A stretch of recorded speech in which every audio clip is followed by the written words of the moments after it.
പ്രമാണങ്ങൾ അഥവാ ഇസ്ലാമിൻ്റെ ആധികാരിക പ്രമാണം വിശുദ്ധ ഖുർആൻ ഈ കാര്യത്തിൽ നമ്മളെ പഠിപ്പിക്കുന്നു. ഇത് അള്ളാഹു വെച്ചിട്ട്, കാരണം ഈ ജീവികൾ എന്നതും അള്ളാഹുവിൻ്റെ സൃഷ്ടികളാണ്. അപ്പോൾ അള്ളാഹുവിൻ്റെ ആ സൃഷ്ടികളെ തന്നെ ഈ കാര്യത്തിന് അള്ളാഹുവാണ് വെച്ചത്. അതേപോലെ തന്നെ അറിവിന് വേണ്ടി കണക്കാക്കിയിട്ടുള്ള മൃഗത്തോട് ഏത് രൂപത്തിൽ പെരുമാറണം, അതിന് എങ്ങനെ അറുക്കണം എന്ന് വരെ എന്തായിട്ടുണ്ട് ഇസ്ലാം പഠിപ്പിച്ചു.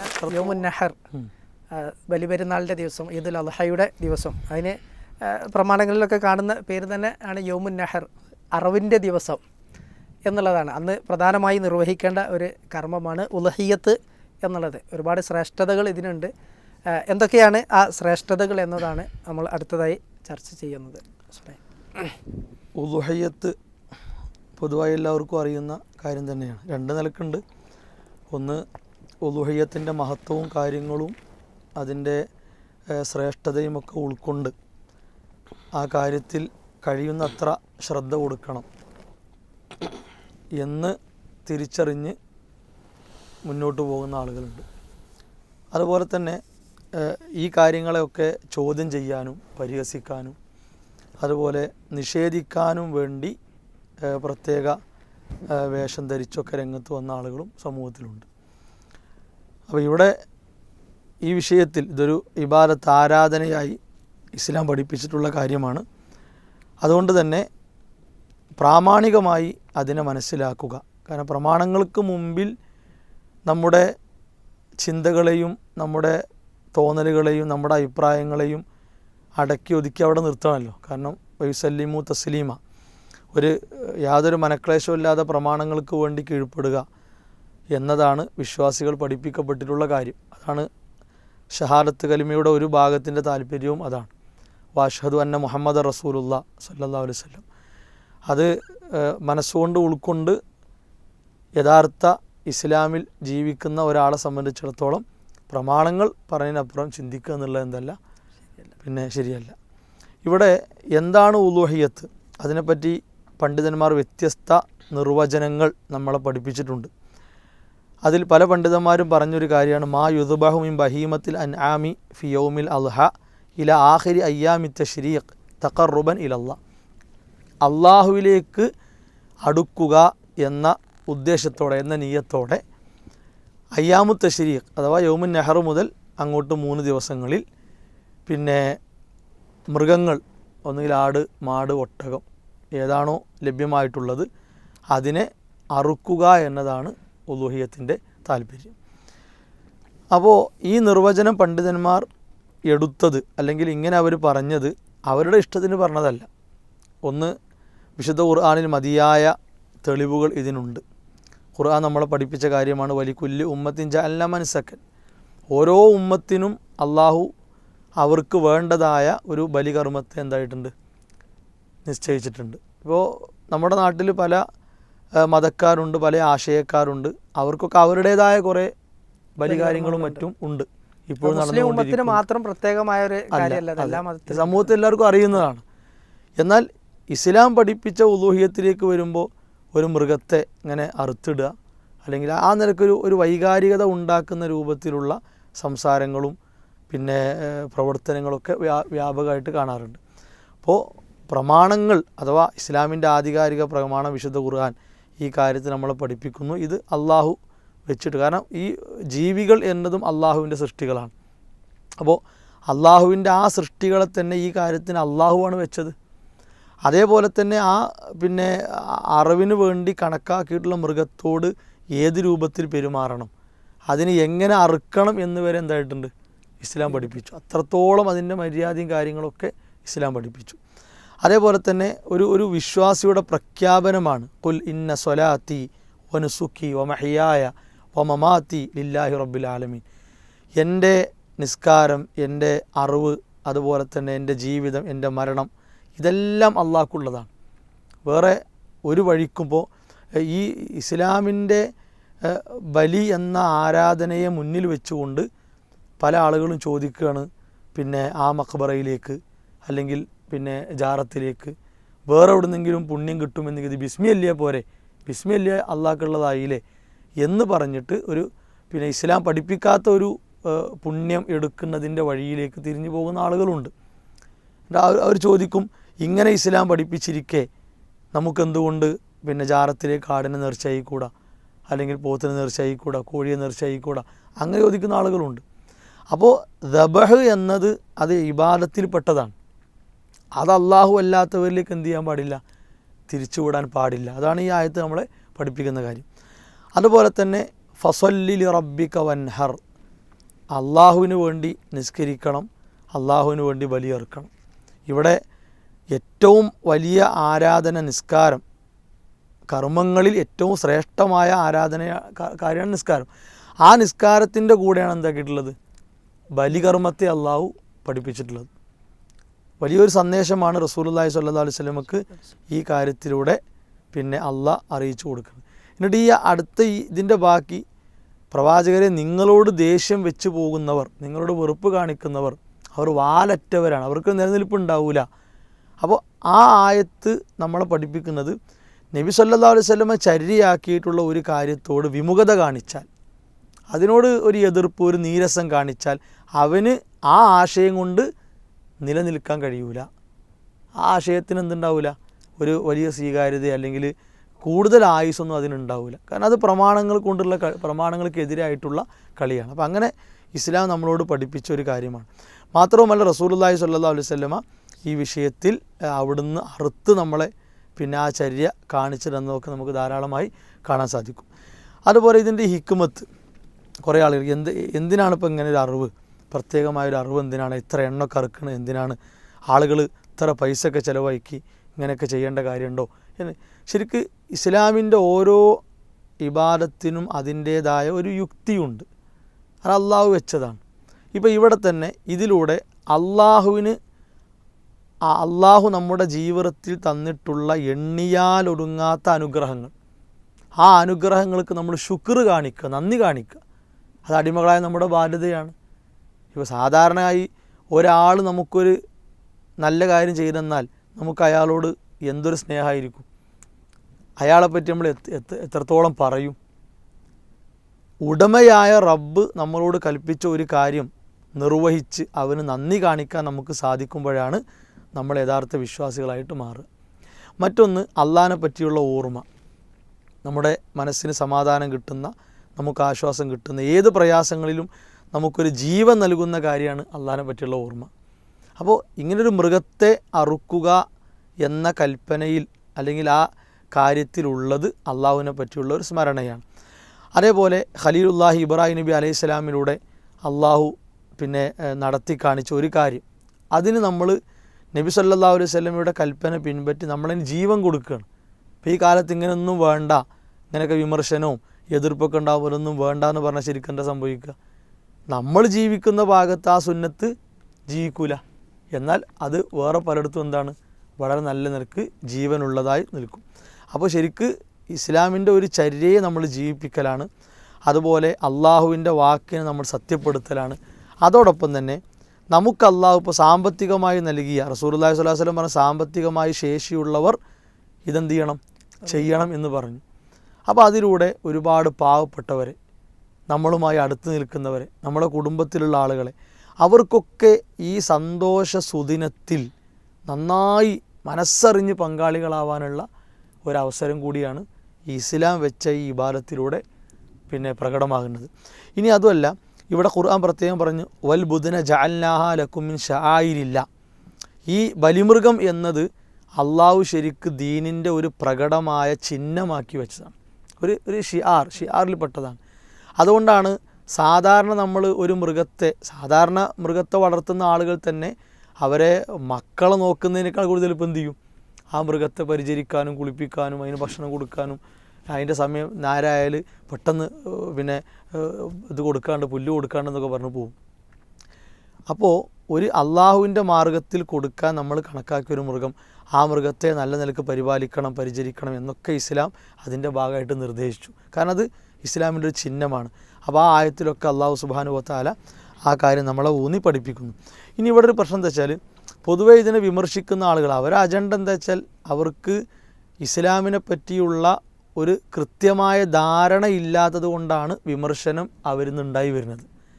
നേരെ മറിച്ച് ഇസ്ലാമിൻ്റെ ഉള്ളിലുള്ള കാര്യങ്ങൾ ഇതാണ് എന്ന് ആ പൈശാചിക മനസ്സ് ഒഴിവാക്കി അവർ പഠിക്കാനും വായിക്കാനും സന്നദ്ധരായിരുന്നെങ്കിൽ അവരെന്ത് ചെയ്യൂല, വിമർശിക്കൂല.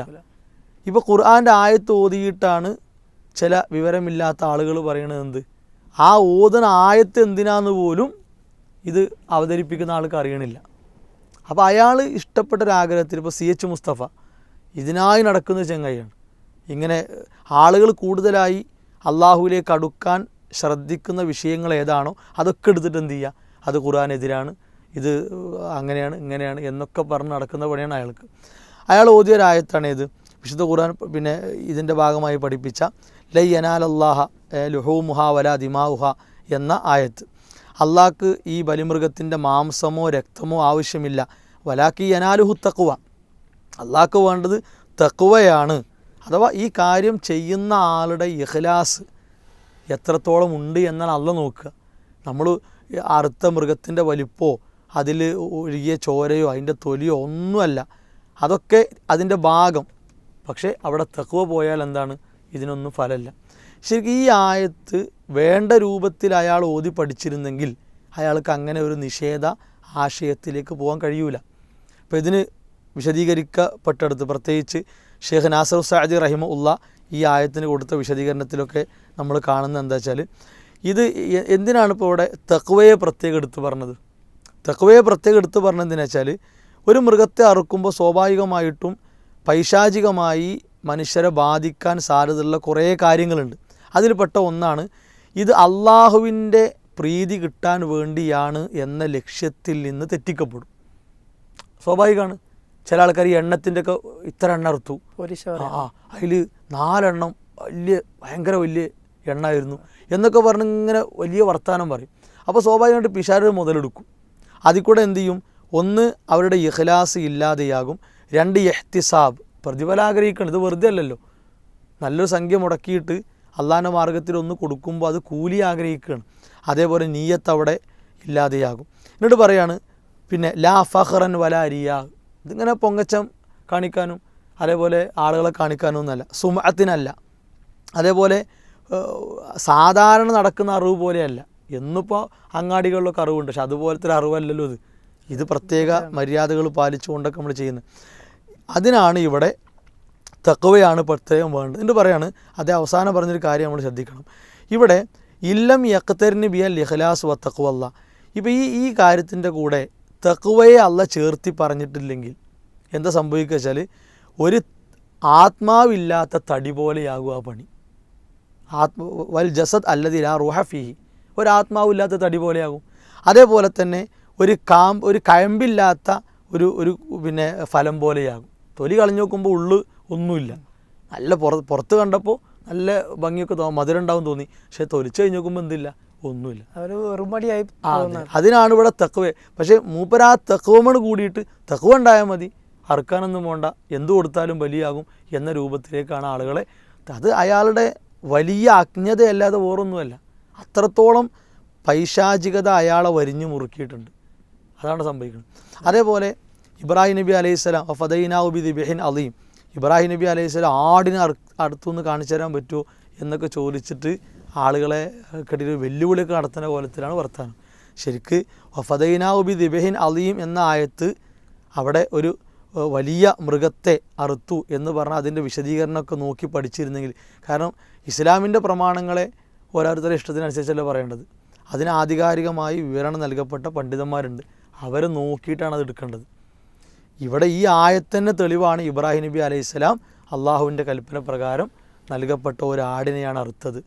ഇതൊക്കെ സാധാരണക്കാരോട് പറഞ്ഞിട്ട് ഇത്രയും മഹത്വമുള്ള ഒരു ഇബാദത്തിൽ നിന്ന് ആളുകളെ തെറ്റിക്കാനുള്ള പണി നടത്തിക്കൊണ്ടിരിക്കുന്നവരുണ്ട്, ഇതിനെ പരിഹസിക്കുന്നവരുണ്ട്, ഇതിനെ നിന്ദിക്കുന്നവരുണ്ട്.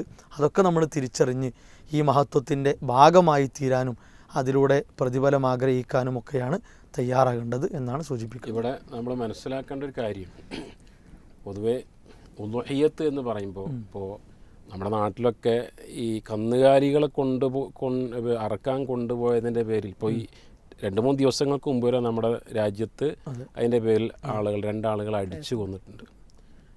അപ്പോൾ അറവ് എന്നുള്ളത് അതൊരു പാടില്ലാത്ത കാര്യമാണ്. മാംസം കഴിക്കാൻ പാടില്ല. അത് വലിയൊരു പുരോഗമന ആശയമായിട്ടാണ് ധരിപ്പിക്കുന്നത്. എന്നാൽ സത്യത്തിൽ ഒരു ബയോളജി പഠിച്ച അല്ലെങ്കിൽ മനുഷ്യൻ്റെ ശരീരഘടന പഠിച്ച സാധാരണക്കാരൻ, ഒരു 10ാം ക്ലാസ് വിദ്യാർത്ഥി പോലും, ഇപ്പോൾ മനുഷ്യൻ്റെ ആഹാരം എന്ന് പറഞ്ഞാൽ സസ്യ ബുക്കുണ്ട്, അത് മാംസ ബുക്കുണ്ട്, മിശ്ര ബുക്കുണ്ട്. മനുഷ്യൻ്റെ പല്ല് നോക്കുകയാണെങ്കിൽ മിശ്ര ബുക്കാണ്. എന്ന് പറഞ്ഞാൽ അവൻ്റെ ശരീരത്തിന് എന്ത് വേണം?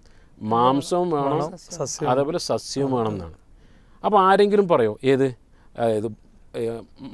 മത്സ്യം കഴിക്കാൻ പാടില്ല, മാംസം കഴിക്കാൻ പാടില്ല, അത് തെറ്റാണെന്ന് പറഞ്ഞ് അവൻ്റെ ശരീരത്തെക്കുറിച്ച് പോലും അറിയുന്നില്ല എന്നാണ്. ഇനി നോക്കി നമ്മൾ ഇപ്പോൾ ഇസ്ലാമിലുള്ള ഈ ബലികർമ്മത്തെ ആണ് വിമർശിക്കുന്നതെങ്കിൽ ആളുകൾ മാംസം കഴിക്കുന്നില്ലേ? പിന്നെ മാംസം കഴിക്കാത്ത ആളുകൾ മത്സ്യം കഴിക്കുന്നുണ്ട് അല്ലേ? അപ്പോൾ അത് കഴിക്കാൻ പറ്റുമോ? ജീവിയെ കൊല്ലലല്ലേ? മനസ്സിലായില്ലേ? അപ്പോൾ ആളുകൾ മാംസം കഴിക്കുന്നുണ്ട്, മത്സ്യം കഴിക്കുന്നുണ്ട്. അപ്പോൾ ഇതൊക്കെ ഒഴിവാക്കേണ്ടി വരും. സത്യത്തിൽ അള്ളാഹു പറഞ്ഞു വഖലഖലകും മാ ഫിൽ അർളി ജമീഅ, ഭൂമിയിലെ മുഴുവൻ നിങ്ങൾക്ക് വേണ്ടിയിട്ടാണ്. അള്ളാഹിൻ്റെ റഹ്മത്തിൻ്റെ ഭാഗമാണ് ഭൂമിയുള്ളതൊക്കെ. അതിൽ വലക്കും ഫീഹ മനാഫിഉ കസീറത്തും വമിൻഹാ തഅകുലൂൻ വഅലൈഹ വഅലൽ ഫുൽകി തുഹ്മലൂൻ. കന്നുകാലികളെ കുറിച്ച് പറഞ്ഞാൽ നിങ്ങൾക്ക് അതിന് ഭക്ഷിക്കാം, അതിൻ്റെ പാലുപയോഗിക്കാം, അതിന്മേൽ നിങ്ങൾക്ക് വാഹനമാക്കാം. ഇതൊക്കെ മനുഷ്യന് ഉള്ളതാണ്. അപ്പോൾ പലതരത്തിലുള്ള അറിവ്. ഒന്ന്, നേരത്തെ മൂസ സ്വലാഹി പറഞ്ഞ പോലെ സാധാരണ ഭക്ഷിക്കാൻ പല ദിവസങ്ങളിൽ നമ്മൾ മാംസം കാശ് കൊടുത്ത് വാങ്ങാറുണ്ട്. മറ്റൊന്ന് ഈ അള്ളാഹുവിലേക്ക് തഖറുബായി ഒരു ഇബാദത്ത് എന്നുള്ള നിലക്ക് അതിൽപ്പെട്ട ഉദ്ഹിയ്യത്ത്, ഹജ്ജിൻ്റെ ഹദിയ്, അതേപോലെ ഫിദിയ എന്ന് പറയുന്ന ഹജ്ജിൽ എന്തെങ്കിലും പിന്നെ വാജിബാത്തുകൾ നഷ്ടപ്പെടുകയോ ചെയ്യാൻ പാടില്ലാത്തത് ചെയ്തു കഴിഞ്ഞാലുള്ള അറവുണ്ട്. കുഞ്ഞ് ജനിച്ച 7ാം ദിവസമുള്ള അക്കീക്കുണ്ട്. ഇതൊക്കെ ഒരു കർമ്മം ആരാധന എന്ന രൂപത്തിൽ ചെയ്യുന്നതാണ്. ഇങ്ങനെ ഒരു ഭാഗത്ത് ചെയ്യുമ്പോൾ അതോടൊപ്പം തന്നെ ഏതാണ് അതിപ്പോൾ അറുത്ത് കഴിഞ്ഞതിന് ശേഷം ചോര ഒഴുക്കി വലിച്ചെറിയല്ല. അവിടെ അൽഖാനി അമുൽ മുഅത്തറ, ചോദിക്കാതെ വരുന്ന ആളുകൾക്ക് കൊടുക്കണം, സംതൃപ്തിപ്പെട്ട് വരുന്ന ആളുകൾക്ക് കൊടുക്കണം. അത് അവർക്കുള്ളൊരു ഭക്ഷണത്തിനുള്ളൊരു വകയായിട്ടും കൂടെ ഇസ്ലാം ഈ ബലികർമ്മത്തെ കാണുക. മാത്രമല്ല ഇസ്ലാമിന് മാത്രമല്ല, ഇപ്പോൾ ഏത് മതങ്ങളെടുത്ത് പരിശോധിച്ച് ഇപ്പോൾ അടുത്ത ദിവസങ്ങളിലായി ഈ കഴിഞ്ഞ തെരഞ്ഞെടുപ്പിൽ ഒരാൾ തൻ്റെ ഇഷ്ടപ്പെടുന്ന ഒരു പാർട്ടി ജയിച്ചു കഴിഞ്ഞപ്പോൾ വിരൽ മുറിച്ച് വിരൽ ബലി നടത്തിയ ആളുകളുണ്ട്. ഇപ്പോൾ നമ്മുടെ തൊട്ടടുത്തുള്ള പല സ്റ്റേറ്റുകളിലും കുഞ്ഞുങ്ങളെ മനുഷ്യനെ ബലി കൊടുക്കുന്ന, തെറ്റാണെങ്കിലും ഗവൺമെൻറ് അംഗീകരിക്കുന്നില്ലെങ്കിലും ബലി കൊടുക്കുന്ന ആളുകളുണ്ട്. അപ്പോൾ ഇസ്ലാമിലുള്ള ബലിയെ മാത്രം ഒരു പ്രത്യേകമായ രൂപത്തിൽ പ്രതിക്കൂട്ടിൽ കയറ്റുക എന്നുള്ളത് ഇസ്ലാമിനോടുള്ള വിരോധത്തിൻ്റെ ഭാഗമായി അതൊരിക്കലും ശരിയായതല്ല എന്ന് നമ്മൾ മനസ്സിലാക്കണം. എന്തായിരുന്നാലും ഉദ്ഹിയ്യത്ത് അത് പ്രമാണങ്ങളിൽ സ്ഥിരപ്പെട്ടതാണ്, ഒരുപാട് ശ്രേഷ്ഠതയുള്ള കർമ്മമാണ് എന്ന് നമ്മൾ മനസ്സിലാക്കി. ഇനി അതുമായി ബന്ധപ്പെട്ട് നമുക്ക് ഒരുപാട് കാര്യങ്ങൾ മനസ്സിലാക്കേണ്ടത്, ആരൊക്കെ ഉദ്ഹിയ്യത്ത് അറുക്കണം, ഏതൊക്കെ മൃഗങ്ങളെ ഉദ്ഹിയ്യത്ത് അറുക്കാൻ പറ്റും, അതേപോലെ തന്നെ സംഘടിതമായിക്കൊണ്ടാണ് പലപ്പോഴും നമ്മുടെ നാടുകളിലൊക്കെ ഉദ്ഹിയ്യത്ത് നടക്കുന്നത്. അപ്പോൾ ശ്രദ്ധിക്കേണ്ടത് എന്തൊക്കെയാണ്, ഞാൻ അതെല്ലാം ഒറ്റയ്ക്ക് ഉദ്ഹിയ്യത്ത് അറുക്കുമ്പോൾ എന്തൊക്കെ ശ്രദ്ധിക്കണം, ഇന്ന് അങ്ങനത്തെ കുറേ ഒരുപാട് മസലകൾ, കർമ്മശാസ്ത്ര വിധികൾ അതിലുണ്ട്. അതുമായി ബന്ധപ്പെട്ട് എന്താണ് നമുക്ക് കൂട്ടിച്ചേർക്കാനുള്ളത്? ഉദ്ഹിയ്യത്ത് വളരെ പുണ്യകരമായൊരു കർമ്മമാണ്. അത് പണ്ഡിതന്മാർക്കിടയിൽ അത് ഫർദാണോ, അത് വാജിബാണോ, അതല്ല സുന്നത്താണോ എന്ന് വരെ ചർച്ചയുണ്ട്. മുസല്ലിക്ക് വരണ്ടെന്ന് വരെ പറഞ്ഞിട്ടുണ്ട്, കഴിവുണ്ടായിട്ടും. അതെ അതെ. അപ്പോൾ അതുകൊണ്ട് ഷെയ്ഖുൽ ഇസ്ലാം ഇബ്നു തൈമിയ്യ പോലുള്ള പണ്ഡിതന്മാർ പറഞ്ഞു വാജിബാണ് എന്ന് അഭിപ്രായപ്പെട്ട ആളുകളുണ്ട്. ഇപ്പോൾ മൻകാൻ ലഹു സഅത്തുൻ, ഒരാൾക്ക് സാമ്പത്തിക ശേഷി ഉണ്ടായിട്ടും അറക്കുന്നില്ല എങ്കിൽ സത്യത്തിൽ പിശുക്കാണല്ലോ, അള്ളാഹുവിൻ്റെ ആ നിഅമത്ത് വെളിപ്പെടുത്താതിരിക്കലാണ് അവൻ ചെയ്യുന്നത്. അങ്ങനെയുള്ള ആളുകൾ മുസല്ലയിലേക്ക് വരേണ്ട എന്നുവരെ പറയുമ്പോൾ അത് കഴിവുള്ള ആളുകളൊക്കെ നിർബന്ധമായും എന്നില്ലെങ്കിലും ശക്തമായൊരു സുന്നത്താണ് എന്നെങ്കിലും മനസ്സിലാക്കാൻ സാധിക്കണം. പലപ്പോഴും ഉദ്ഹിയ്യത്തിൻ്റെ മാംസം എനിക്ക് ലഭിച്ചിട്ടില്ല എന്ന് പരാതിപ്പെടുന്ന ആളുകൾ ഞാനത് കൊടുക്കാൻ ഒരു ഓഹരിയെങ്കിലും കൊടുക്കാൻ തയ്യാറായിട്ടുണ്ടോ എന്ന് ചിന്തിക്കുകയാണ് വേണ്ടത്. അപ്പോൾ ഇത് വലിയൊരു പുണ്യകർമ്മമാണ്, ശക്തമായ സുന്നത്താണ് എന്നെങ്കിലും മനസ്സിലാക്കുക. അപ്പോൾ അതിന് സ്വാഭാവികമായും കുറേ ചിട്ടവട്ടങ്ങളും നിയമങ്ങളൊക്കെ ഉണ്ട്. ഇസ്ലാമിൽ ഏതൊരു കാര്യത്തിനും അങ്ങനെ ചിട്ടകളുണ്ട്. ഒന്നതിൻ്റെ ഉദ്ഹിയ്യത്താകുമ്പോൾ ആ മൃഗത്തിന് കുറേ സവിശേഷതകളുണ്ട്. ഭക്ഷ്യയോഗ്യമായ എല്ലാ ജീവികളെയും ഇറക്കാൻ പറ്റില്ല. ഇപ്പോൾ കുതിരയെ ഭക്ഷിക്കാൻ പറ്റുമെങ്കിൽ ഹദീസിൽ കാണാം. ഉമ്മു സലമ റളിയല്ലാഹു അൻഹ പറഞ്ഞു, ഞങ്ങൾ മദീനയെത്തി, ഞങ്ങൾ നഹർന ഫറസൻ, ഒരു കുതിരയെ എന്ത് ചെയ്തു, ഞങ്ങൾ അറുത്തു. ഏത് ഉദ്ഹിയ്യത്തല്ല, ഭക്ഷിക്കാൻ വേണ്ടി. അപ്പോൾ അങ്ങനെ നോക്കുമ്പോൾ കുതിരയെ ഉദ്ഹിയ്യത്തിറക്കാൻ പറ്റുമോ? കാട്ടിൽ പോയൊരു മാനിനെ പിടിച്ച് ഉദ്ഹിയ്യത്തിറക്കാൻ പാടില്ല. മറിച്ച് അത് ബഹീമത്തുൽ അന്നാം എന്നാണ്. ആട്, മാട് എന്ന് പറയുമ്പോൾ അതിൽ പോത്ത്, എരുമ, പശു, കാള. മറ്റൊന്ന് ഒട്ടകം. ഈ 5 മൃഗങ്ങൾ മാത്രമേ, കോഴി ഇറക്കാൻ പാടില്ല, മുയലിനെ ഇറക്കാൻ പാടില്ല, ഇത് മാത്രമേ ഉദുഹിയത്തായിട്ട് ഇറക്കാൻ പാടുള്ളൂ. ഇങ്ങനെ അറുക്കുന്ന മൃഗത്തിനാകട്ടെ പ്രത്യേകമായ വയസ്സ് തികയണം. ഇപ്പോൾ നമ്മുടെ നാട്ടിലൊക്കെയുള്ള സാധാരണ ആട്, ചെമ്മരി ആടല്ലാത്ത ആടാണെങ്കിൽ 1 വയസ്സ് കഴിഞ്ഞിരിക്കണം. അതേപോലെ തന്നെ ഈ കന്നുകാലി ആണ് എങ്കിൽ 2 വയസ്സ് കഴിഞ്ഞിരിക്കും, 3ലേക്ക് പ്രവേശിച്ചായിരിക്കണം. ഒട്ടകമാണ് എങ്കിൽ, ഒട്ടകം ഇപ്പോൾ നമ്മുടെ നാട്ടിൽ പ്രത്യേകിച്ച് ഇല്ലാത്തതാണ് എങ്കിലും 5 വയസ്സ് കഴിഞ്ഞിരിക്കണം. അപ്പോൾ ചോദിക്കുക അതെങ്ങനെയാണ്? അപ്പോൾ ചില ആളുകൾ ചോദിക്കുക എങ്ങനെ ഇപ്പോൾ മനസ്സിലാക്കാൻ സാധിക്കും? അതുമായി ബന്ധപ്പെട്ട ആളുകൾക്ക് സാധിക്കും. പല്ലിൻ്റെ എത്ര പല്ല് നഷ്ടപ്പെട്ടോ, മുന്നിലുള്ള പല്ലൊക്കെ ഉണ്ടോ എന്ന് നോക്കി അത് തിരിച്ചറിയാൻ സാധിക്കും. അതേപോലെ തന്നെ അള്ളാഹുവിന് നൽകുന്ന ഒരു ഖുർബാനിയാണ്, വലിയ പ്രതിഫലാർഹമാണെന്ന്. അപ്പോൾ ഏറ്റവും നല്ലത് തന്നെ എന്ത് ചെയ്യണം, നമ്മൾ കൊടുക്കാൻ ശ്രമിക്കേണ്ടത്. ഇപ്പോൾ റസൂലുള്ളാഹി സ്വല്ലല്ലാഹു അലൈഹി വസല്ലം ബികബ്ശൈനി അംലഹൈനി അഖ്റനൈനി എന്ന ഹദീസ് കാണാൻ സാധിക്കും. അള്ളാഹു റസൂൽ 2 ആടിനെ ഉദുഹിയത്ത് അറുത്തു. അത് വെളുത്ത ആട്, അല്ലെങ്കിൽ വെളുപ്പും അതിലൽപ്പം കറുപ്പും കൂടെ നല്ല സുന്ദരമായ 2 ആടുകളായിരുന്നു, കൊമ്പുള്ള ആടുകളായിരുന്നു എന്നൊക്കെ പറയുമ്പോൾ കൊടുക്കുന്നത് ഏറ്റവും നല്ലതായിരിക്കണം എന്നാണ്. കാരണം അത് തഖ്വയാണ് സൂചിപ്പിക്കുന്നതെന്ന് വിശുദ്ധ ഖുർആൻ തന്നെ പറയുന്നുണ്ട്. ഹജ്ജിനെ കുറിച്ചുള്ള അറിവാകട്ടെ അല്ലെങ്കിൽ ഉദുഹിയത്തിൻ്റെ അറിവാകട്ടെ. അപ്പോൾ ഇത് ശ്രദ്ധിക്കണം. അതേപോലെ തന്നെ എന്നാണ് അറുക്കേണ്ടതെന്ന് ചോദിച്ചാൽ, ഇപ്പോൾ അബൂ ബുർദ അൽ-അസ്ലമി റളിയല്ലാഹു അൻഹു അദ്ദേഹം പറഞ്ഞു, നബിയെ ഞാൻ പെരുന്നാൾ നിസ്കാരത്തിന് മുമ്പ് അറുത്തുപോയി. അവർ റസൂൽ പറഞ്ഞു അത് തിന്നാനുള്ള ഒരു മാംസം മാത്രമേ ഉള്ളൂ. അപ്പോൾ ആ ഹദീസിൻ്റെ അടിസ്ഥാനത്തിൽ പെരുന്നാൾ കഴിഞ്ഞതിന് ശേഷം, പെരുന്നാൾ നമസ്കാരം കഴിഞ്ഞതിന് ശേഷം ദുൽഹജ്ജ് 10-നാണ്. യൗമു തർബിയ എന്ന് പറയുമ്പോൾ 8-ാം ദിവസം, യൗമു അറഫ എന്ന് പറയുമ്പോൾ ദുൽഹജ്ജ് 9, യൗമു അന്നഹർ എന്ന് പറയുമ്പോൾ 10, 11, 12, 13 ദിവസങ്ങൾക്ക് അയ്യാമു തശ്രീഖ് എന്ന് പറയും. അപ്പോൾ ദുൽഹജ്ജ് 10, 11, 12, 13 ഈ ദിവസങ്ങൾ അയ്യാമു അക്ലിം വശുർബിൻ, തീറ്റയുടെയും കുടിയുടെയും ഒക്കെ ഒരു ദിവസമാണ്. അപ്പോൾ ദുൽഹജ്ജ് 10 ഓരോരുത്തരെയും അവനവൻ്റെ നാട്ടിലുള്ള പെരുന്നാൾ നമസ്കാരം കഴിഞ്ഞത് മുതൽ 11, 12, 13 അസ്ർ കഴിഞ്ഞ് മഗ്രിബ് വരെയുള്ള സമയത്ത് അറുക്കാനുള്ള ഒരു സമയമാണ്. ഈ സമയങ്ങളിലാണ് അറുക്കേണ്ടത്. അത് ഫകുലൂ മിൻഹ, നിങ്ങളതിൽ നിന്ന് ഭക്ഷിക്കണം എന്ന് പറഞ്ഞു. അപ്പോൾ അല്ലാഹു റസൂൽ സല്ലല്ലാഹു അലൈഹി വസല്ലം നോക്കി, നിങ്ങൾ വഫാത്താകുന്ന സമയത്ത് വരെ ദരിദ്രനായിരുന്നാണ് അല്ലേ, ജൂതന് പടയെങ്കിൽ പണയം വെച്ച്. അങ്ങനെയുള്ള റസൂലുള്ളാഹി ഈ അവസാനത്തെ ഹജ്ജിൽ അഥവാ ഹജ്ജത്തുൽ വദായിൽ 63 ഒട്ടകം, ഏത് ഒരൊട്ടകത്തെ അല്ല, അല്ലെങ്കിൽ ഒരു ആടിനെയല്ല, 63 ഒട്ടകത്തെ സ്വന്തം കൈ കൊണ്ട് അറുത്തുന്നു. ചില ആളുകൾ, നിങ്ങൾ പറഞ്ഞല്ലോ, ചില ആൾക്കാർ എവിടെ അറിവ്, ഇസ്ലാമിൽ എവിടെ അറിവെന്ന്. അള്ളാഹു റസൂല് ഒരു അത്തരത്തിലൊരു അഹിംസ എന്ന സിദ്ധാന്തത്തിൻ്റെ ആളായിരുന്നില്ല. 100 ഒട്ടകങ്ങളെ കൊണ്ടുപോയി 63 സ്വന്തം കൈ കൊണ്ട് ബാക്കിയുള്ളത് അലി ബിൻ അബി ത്വാലിബിനെ ഏൽപ്പിക്കുകയും ചെയ്തു എന്ന് കാണാൻ സാധിക്കും. അപ്പോൾ അങ്ങനെ എന്ത് ചെയ്യണം, അറിവ് നടത്തേണ്ടതുണ്ട്. അത് നബി സല്ലല്ലാഹു അലൈഹി വസല്ലം എന്ത് ചെയ്തു, ഓരോ അറുത്ത ഉരുവിൽ നിന്നും അല്പം മാംസം എടുത്ത് കറിയാക്കി ആ വെള്ളം കുടിച്ചു, മാംസം കഴിച്ചു എന്നൊക്കെ ഹദീസുകൾ കാണുവാൻ സാധിക്കും. ഫകുലൂ മിൻഹ, നിങ്ങൾ അതിൽ നിന്ന് തിന്നുക. അതേപോലെ തന്നെ നിങ്ങൾ മറ്റുള്ള ആളുകൾക്ക്, ചോദിച്ചു വരുന്ന ആളുകളുണ്ടാവും, അല്ല ചോദിക്കാൻ അഭിമാനം മടി കാണിക്കുന്ന ആൾക്ക്, അവർക്കൊക്കെ കൊടുക്കുക എന്നുണ്ട്. ഇതൊക്കെ അതുമായി ബന്ധപ്പെട്ട ചില അഹ്കാമുകളാണ്. ഓക്കെ, ഏതാനും അഹ്കാമുകളാണ് നമ്മൾ മനസ്സിലാക്കിയത്. അതോടൊപ്പം തന്നെ നമ്മുടെ നാട്ടിൽ നടക്കുന്നവരുണ്ട് സംഘടിതമായിക്കൊണ്ടുള്ള ഒരു ഉദഹിയത്തിൻ്റെ രീതി നമ്മൾ കാണലുണ്ട്.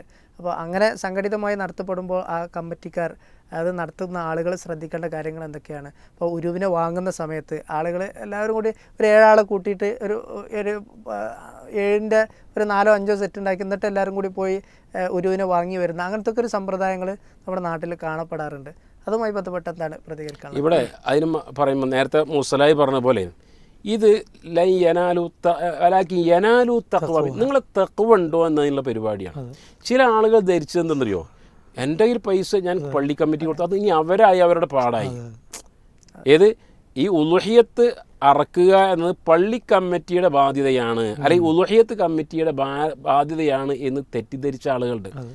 സത്യത്തിൽ അതിൻ്റെ പ്രയത്നങ്ങളൊക്കെ ചെയ്യേണ്ടത് ആരാണ്? ഓരോരുത്തരുമാണ്.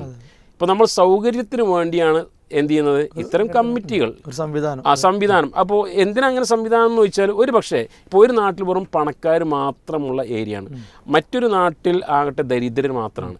അപ്പോൾ ദരിദ്രരുള്ള നാട്ടിൽ വളരെ കുറച്ച് അറുക്കുള്ളൂ, അവർക്ക് എത്തിക്കൊള്ളണമെന്നില്ല. എന്നാൽ പണക്കാരുള്ള നാട്ടിൽ ധാരാളം ആളുകൾ അറുക്കുകയും അത് ഒരു പക്ഷേ അമിതമായി ഉണ്ടാവുകയും ചെയ്യും. അപ്പോൾ സ്വാഭാവികമായി ഇങ്ങനൊരു കമ്മിറ്റി ഉണ്ടാകുമ്പോൾ എല്ലാ ആളുകൾക്കും അതിൻ്റെ ഓഹരി ലഭിക്കും എന്നൊരു സൗകര്യം ഇതിൽ ഉണ്ട്. പള്ളി കമ്മിറ്റി അല്ലെങ്കിൽ ഉളുഹിയത്ത് കമ്മിറ്റി ശ്രദ്ധിക്കേണ്ട വളരെ പ്രധാനപ്പെട്ട കുറേ കാര്യങ്ങളുണ്ട്. ഇതൊന്നും വക്കാതെ വലിയ ഉത്തരവാദിത്തമാണ്, വമ്പിച്ചൊരു ഉത്തരവാദിത്തമാണ്. അത് ഇത് മാത്രമല്ല, സക്കാത്തിൻ്റെ കാര്യങ്ങളൊക്കെ അവർ കൃത്യമായി ഏറ്റെടുക്കാൻ കഴിയുന്ന ആളുകൾ മാത്രം അത്തരം ചുമതലകൾ ഏറ്റെടുത്താൽ മതി. അപ്പോൾ അതിന് ഉരുവിൻ്റെ പ്രായത്തിൻ്റെ ഇതുണ്ടായിരിക്കും, അറക്കുന്ന സമയം ഉണ്ടായിരിക്കും. ഇതൊരു പൊങ്ങച്ചത്തിന് വേണ്ടിയല്ല, ഞങ്ങളെ കമ്മിറ്റി ഈ വർഷം 100 എണ്ണം അറുത്തു, 60 എണ്ണം അറുത്തു എന്നതിന് വേണ്ടിയാകാൻ പാടില്ല എന്നൊക്കെ വളരെ ശ്രദ്ധിക്കണം. അതേപോലെ തന്നെ പല കമ്മിറ്റിക്കാരും ചെയ്യുന്ന ഒന്ന്, മൊത്തത്തിൽ എത്ര ആളുണ്ട്, ഒരു 40 ആളുണ്ട് എങ്കിൽ അവരെന്ത് ചെയ്യും, 7 ആൾക്കാർ, മറ്റേ 7 ആൾക്കാർ അങ്ങനെ ഉണ്ടാക്കി മൊത്തത്തിൽ അതിലിപ്പോൾ ഒരു 40,000-ൻ്റെ ഒരു ഉരുണ്ടാവും, മറ്റൊന്ന് 60,000-ൻ്റെ ഉരുണ്ടാവും, മൊത്തത്തിനൊരു വില ഇടുക.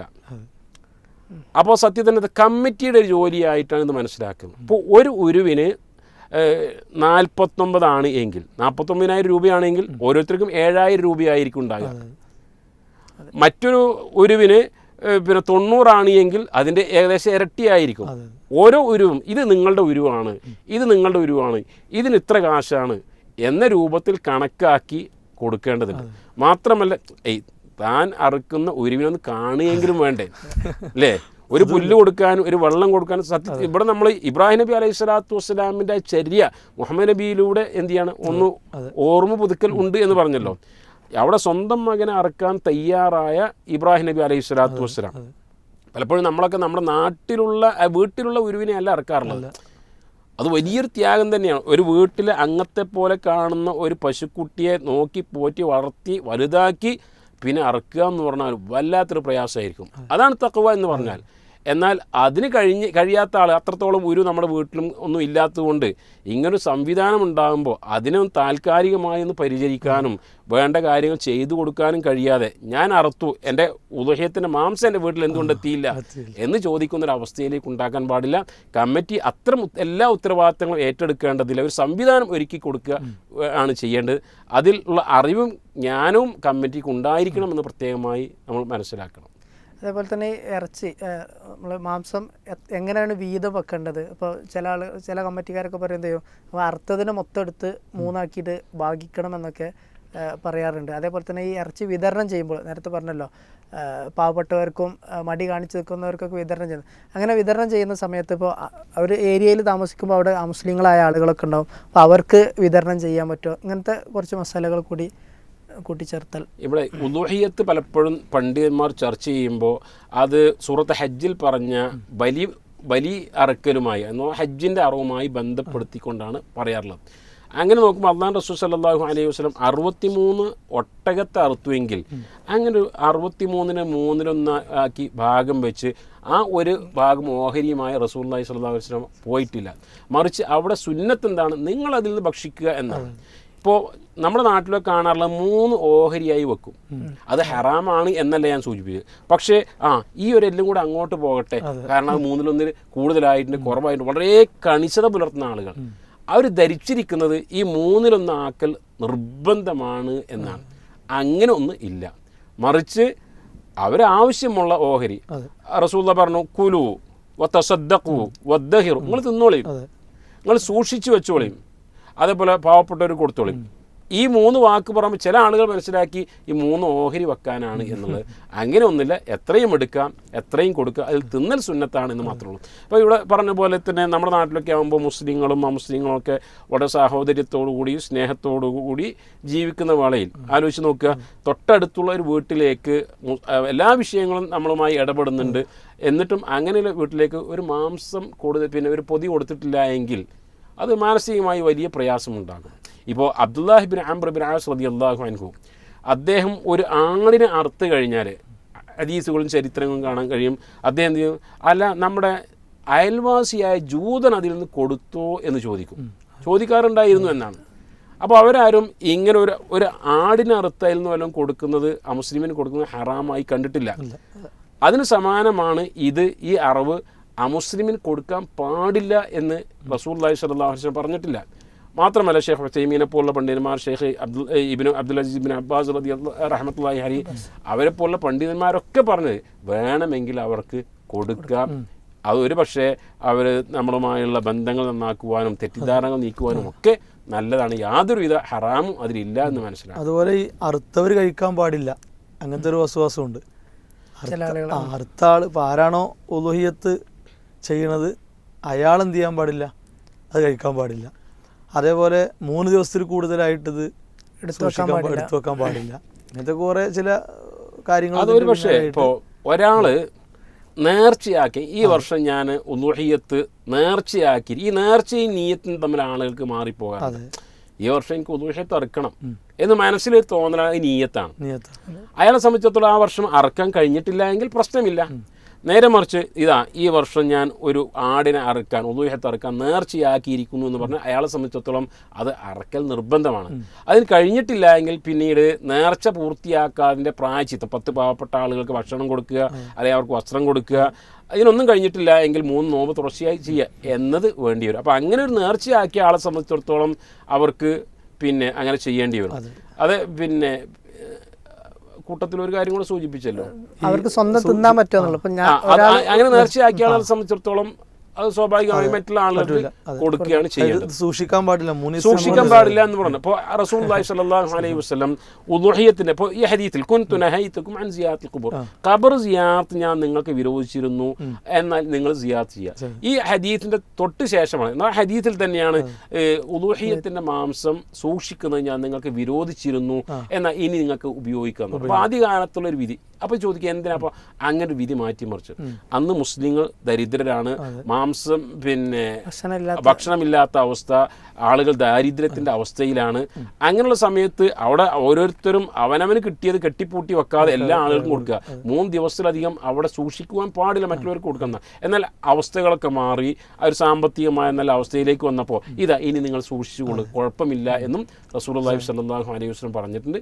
അതുകൊണ്ട് തന്നെ അങ്ങനെ സൂക്ഷിച്ച് വെക്കുന്നതിന്, ഫ്രിഡ്ജുകളൊക്കെ സൂക്ഷിച്ച് വെക്കുന്നതിന് യാതൊരു കുഴപ്പവും ഇല്ല എന്ന് തന്നെ നമ്മൾ മനസ്സിലാക്കും. അതുപോലെ തന്നെ ഉളുഹിയത്തുമായി ബന്ധപ്പെട്ടുകൊണ്ട് വരുന്ന ആളുകൾക്ക് വരുന്ന മറ്റൊരു സംശയമാണ്, നമ്മുടെ നാടുകളിലല്ലാതെ ഇപ്പോൾ പുറത്ത്, പ്രത്യേകിച്ച് നമ്മുടെ നാട്ടിലൊക്കെ ബീഹാർ അങ്ങനെയുള്ള ഉത്തരേന്ത്യൻ സംസ്ഥാനങ്ങളിലേക്കൊക്കെ കൊടുത്തയക്കാൻ പറ്റുമോ, ഏൽപ്പിച്ച് അയക്കാൻ പറ്റുമോ എന്നുള്ളൊരു സംശയം കൂടി സാധാരണ ആളുകൾ ചോദിക്കാറുണ്ട്. എന്താണ് അതുമായി ഇപ്പോൾ മുസ്ലായി പറഞ്ഞ പോലെ ഇത് ദീനിൻ്റെ ഒരു ഷിആറാണ്, ഒരു അടയാളമാണ്. ഇപ്പോൾ നമ്മൾ നോക്കുക, നമ്മുടെ നാട്ടിൽ ഉളുഹിയത്ത് എന്നൊരു പരിപാടിയേ ഇല്ല എങ്കിൽ കാലക്രമേണ അങ്ങനെ ഒരു ചര്യ, ഇസ്ലാമിൻ്റെ ഒരു അടയാളം നഷ്ടപ്പെട്ടു. അപ്പോൾ ആളുകളൊക്കെ പറയാം നമ്മുടെ നാട്ടിൽ, നമ്മൾ കേരളക്കാർ ഗൾഫിൽ പോയി പൈസ ഉണ്ടാക്കിയ ആൾക്കാരാണ്, നമ്മൾ സാമ്പത്തികമായി നല്ല അവസ്ഥയിലാണ്, നമ്മൾ മറ്റുള്ള ദരിദ്രരെ കണ്ട് ഇത് ഇവിടെ ആരും മറക്കേണ്ടതില്ല, ഒക്കെ മറ്റ് രാജ്യങ്ങളിലേക്ക് കൊടുത്തയക്കുക എന്ന് പറഞ്ഞാൽ ഈ തലമുറ കഴിയേണ്ട ആവശ്യമില്ല. അപ്പോഴേക്കും ബലിപെരുന്നാൾ വരുമ്പോൾ അറബിൻ്റെ കാര്യം ഞങ്ങളുടെ വാപ്പാർ അങ്ങനെ ചെയ്തിട്ടില്ലല്ലോ, അങ്ങനെ ഇല്ലല്ലോ എന്ന ഒരു മറവിയുടെ ഒരു അവസ്ഥയിലേക്ക് പോകും. അപ്പോൾ ഷിആർ എപ്പോഴും ഇവിടെ നിൽക്കണം. അതോടൊപ്പം തന്നെ ഇവിടെ അത്യാവശ്യം ആളുകൾക്ക് മാംസമുണ്ട്, അറക്കുന്നുണ്ട്, അവിടെ പിന്നെ ഇസ്ലാമികമായ ചര്യകൾ പുറമെ കാണുന്ന രൂപത്തിൽ തന്നെയുണ്ട്. എന്നാൽ പിന്നെ മറ്റു നാടുകൾ വളരെ ദാരിദ്ര്യം പിടിച്ച ആളുകളുണ്ട്, അവർക്ക് വല്ലതും കൊടുത്തു കഴിഞ്ഞാൽ നല്ലതാവും എന്ന് തോന്നുക. ഇനി മറ്റു ചില ഇപ്പോൾ ഒരു ആടിനറക്കാൻ വലിയ 10, 20, 30 രൂപ വരും, അല്ലെങ്കിൽ ഒരു ഷെയർ ചേരാൻ 10, 15 രൂപ വരും. എന്നാൽ ഒരാൾക്കാണെങ്കിൽ അറക്കാൻ വലിയ താല്പര്യമുണ്ട്, അയാൾ ഒരു 4, 5 രൂപ എടുക്കാനുണ്ടാവുള്ളൂ. അപ്പോൾ അയാൾക്ക് തോന്നുക എങ്കിൽ ബീഹാറിൽ അല്ലെങ്കിൽ മറ്റു പല സ്ഥലങ്ങളിലേക്കും ഇങ്ങനെ നല്ല പിന്നെ ചിട്ടയോടുകൂടി ചെയ്യുന്ന ആളുകളുണ്ട്, വിശ്വസ്തരായ ആളുകളുണ്ട് എന്ന് പറഞ്ഞ് അവർക്ക് കൊടുത്തയക്കുകയാണെങ്കിൽ അതൊരു ഹറാം എന്ന് പറഞ്ഞുകൂടാ എന്നും നമ്മൾ കൂട്ടത്തിൽ മനസ്സിലാക്കണം.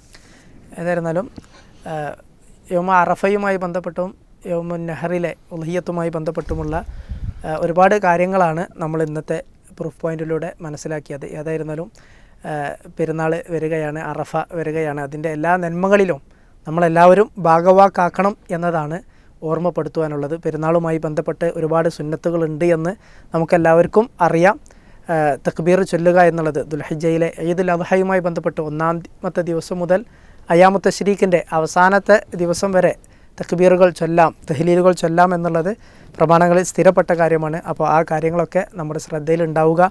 അതേപോലെ തന്നെ പെരുന്നാൾ സുദിനത്തിൽ നമ്മൾ കുളിച്ച് ഏറ്റവും നല്ല വസ്ത്രം ധരിച്ച് ആ വസ്ത്രം ധരിക്കുമ്പോഴുള്ള പ്രാർത്ഥനകളൊക്കെ ചൊല്ലിക്കൊണ്ട് തന്നെ പെരുന്നാൾ നിസ്കാരത്തിന് വളരെ നേരത്തെ തന്നെ ഹാജരാകുവാൻ നമ്മളൊക്കെ ശ്രദ്ധിക്കുക. പലപ്പോഴും നമ്മുടെ നാടുകളിലൊക്കെ ഉള്ള എന്താ വെച്ചാൽ ഇമാം ഇങ്ങനെ കാത്തുക്കണം, ഞാൻ ആരെങ്കിലും വരാനുണ്ടോ എന്നിങ്ങനെ ചോദിച്ചു നിങ്ങൾക്ക്. അതെ ഇങ്ങനെ അവസാന സമയത്തേക്ക് ഇങ്ങനെ ഓടി വരുന്ന ഒരു പ്രവണത കാണാറുണ്ട്. അതെ, ഇസ്ലാം പഠിപ്പിച്ചൊരു ആരാധനയാകുന്ന ഒരു ആഘോഷമാണ്. അതെ സന്തോഷമൊക്കെ ഉണ്ടാവും. ആ ആഘോഷത്തിന് എല്ലാവരും നേരത്തെ വന്ന് നിസ്കാരത്തിന് വേണ്ടി കാത്തിരിക്കുക എന്നുള്ളത് ഒരു പുണ്യകരമായിക്കൊണ്ട് നമ്മൾ കാണേണ്ട ഒരു വിഷയമാണ്. അതേപോലെ തന്നെ ഈദുൽ അദ്ഹക്ക് പുറപ്പെടുന്ന സമയത്ത് ഭക്ഷണം കഴിക്കാതെയാണ് പ്രവാചകൻ സല്ലല്ലാഹു അലൈഹി വസല്ലമ നമ്മളൊരു മുസല്ലയിലേക്ക് പോകാൻ പറഞ്ഞിട്ടുള്ളത്. ശേഷം കഴിഞ്ഞു വന്ന് ഉളുഹിയ്യത്തിൻ്റെ ഭക്ഷണം കഴിക്കണം, അതാണ് സുന്നത്ത് എന്നുള്ളതൊക്കെ നമുക്ക് സ്ഥിരപ്പെട്ടിട്ടുണ്ട്. ഇനി അത് ഇല്ലാത്തവർക്ക് നേരത്തെ ഭക്ഷണം കഴിക്കുകയും ചെയ്യാം, കുഴപ്പമൊന്നുമില്ല. അതേപോലെ തന്നെ നടന്നു പോകുക, ഒരു വഴിയിലൂടെ പോവുകയും മറ്റൊരു വഴിയിലൂടെയും തിരിച്ച് വരിക, അങ്ങനെ 2 വഴികൾ, വ്യത്യസ്തങ്ങളായ വഴികൾ സ്വീകരിക്കുക എന്നുള്ളത് ഇതുമായി ബന്ധപ്പെട്ട് നമ്മൾ ശ്രദ്ധിക്കേണ്ട. മഴയുടെ സാഹചര്യമാണെങ്കിൽ പള്ളിയാണെങ്കിൽ അങ്ങനത്തെ പ്രശ്നമില്ല. അതേപോലെ തന്നെ സ്ത്രീകളും കുട്ടികളുമൊക്കെ മുസല്ലയാണെങ്കിൽ മുസല്ലയാണെങ്കിൽ സ്ത്രീകളും കുട്ടികളുമൊക്കെ പങ്കെടുക്കാൻ ശ്രദ്ധിക്കുക. ഇങ്ങനത്തെ ഒരുപാട് സുന്നത്തുകളുണ്ട്. അതെല്ലാം അതേപോലെ തന്നെ ഈദിൻ്റെ സ്വതക്കയുണ്ട്. അതേപോലെ തന്നെ ഈദ് ദിനത്തിൽ ആശംസ പ്രാർത്ഥനകൾ, ഉളുഹിയ്യത്ത്, ഇതിലെല്ലാം നമ്മൾ ഭാഗവാക്കാകുക. അതിൻ്റെ സുന്നത്തുകളും എല്ലാ മര്യാദകളും നമ്മുടെ ജീവിതത്തിൽ പാലിക്കുക. അല്ലാഹു സുബ്ഹാനഹു വ തആല നമ്മുടെ എല്ലാ സൽക്കർമ്മങ്ങളും സ്വീകരിക്കുമാറാകട്ടെ. ഹജ്ജും അതേപോലെ തന്നെ അതുമായി ബന്ധപ്പെട്ട കർമ്മങ്ങളിലുമായി വിശുദ്ധ ഹറമുകളിൽ കഴിയുന്ന ഹജ്ജാജിമാർക്ക് അവരുടെ കർമ്മങ്ങൾ ഏറ്റവും ഭംഗിയായി പൂർത്തീകരിക്കുവാനും പ്രയാസങ്ങളില്ലാതെ അത് മഖ്ബൂലും മബ്റൂറുമായി നിർവഹിച്ച് തിരിച്ച് നാട്ടിലേക്ക് ആഫിയത്തോടു കൂടി തിരിച്ചു വരുവാൻ അല്ലാഹു സുബ്ഹാനഹു വ തആല അവർക്ക് തൗഫീഖ് നൽകുമാറാകട്ടെ. ഇന്നത്തെ എപ്പിസോഡ് ഇവിടെ അവസാനിക്കുകയാണ്. അസ്സലാമു അലൈക്കും വറഹ്മത്തുള്ളാഹി വബറകാതുഹു. സുബ്ഹാനക്കല്ലാഹുമ്മ വബിഹംദിക അഷ്ഹദു അല്ലാ ഇലാഹ ഇല്ലാ അൻത അസ്തഗ്ഫിറുക വ അത്തൂബു ഇലൈക്.